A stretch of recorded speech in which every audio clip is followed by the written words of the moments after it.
मुंजा सोढल तू साईं सब दुखड़ा तो लाही जेको सवाली तो दर इंदो आ तुझी दया सा मुर्शद साईं खुश थी हर को विंदो आ तुझी दया सा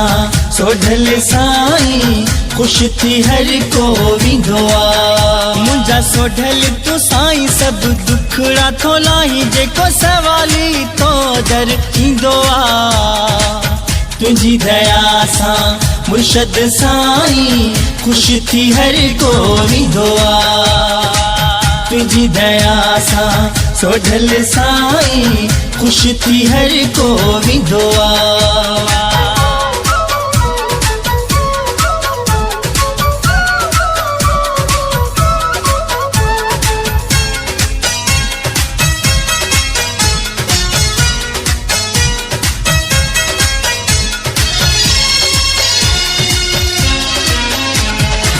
शहर पिथोरो वा भागन वारो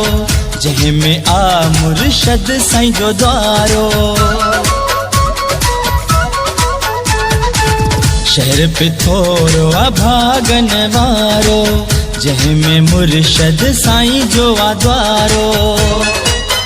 दिसी पीड़ जो निजारो लहे तन जो मुझारो मिले दिल के सुकून विंद्रो आ तुझी दया सा मुर्शद साईं खुश थी हर को विंदो आ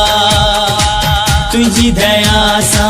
सोढल साईं खुश थी हर को विंदो आ मुंजा सोढल तू साईं सब दुखड़ा तो लाही जेको सवाली तो दर इंदो आ तुझी दया सा मुर्शद साईं खुश थी हर को विंदो आ तुझी दया सा सोढल साईं खुश थी हर को विंदो आ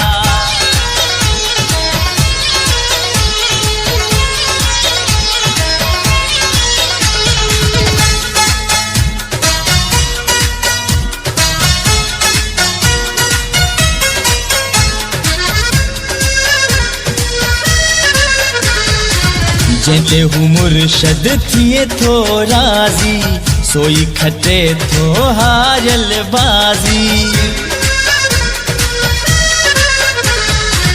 जेते हूँ मुर्शद थिए थो राजी सोई खटे थो हारल बाजी साईं सखी सरदार आए सब जो दातार हर माण्हू कोई यही चमदो आ तुझी दया सा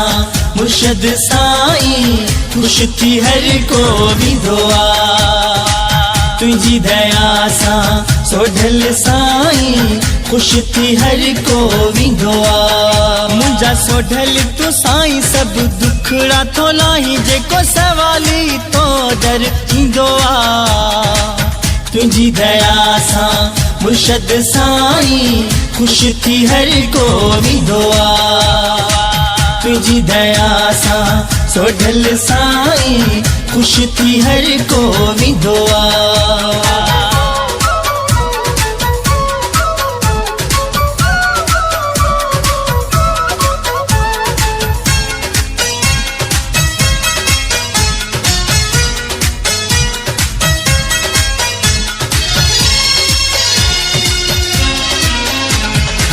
पीरन खे पल में खीर पुजायो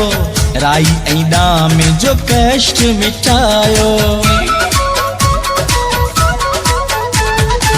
पीरन खे पल में खीर पुजायो राई ऐं दाम जो कष्ट मिटायो ही नारायण सिंधी बई हथड़ा बधे बस तो दर अर्ज पियो कंदो आ तुझी दया सा मुर्शद साईं खुश थी हर को विंदो आ तुझी दया सा सोढल साईं खुश थी हर को विंदो आ मुंजा सोढल तू साईं सब दुखड़ा तो लाही जेको सवाली तो दर इंदो आ तुझी दया सां मुर्शद साईं खुश थी हर को भी दुआ तुझी दया सां सोढल साईं खुश थी हर को भी दुआ।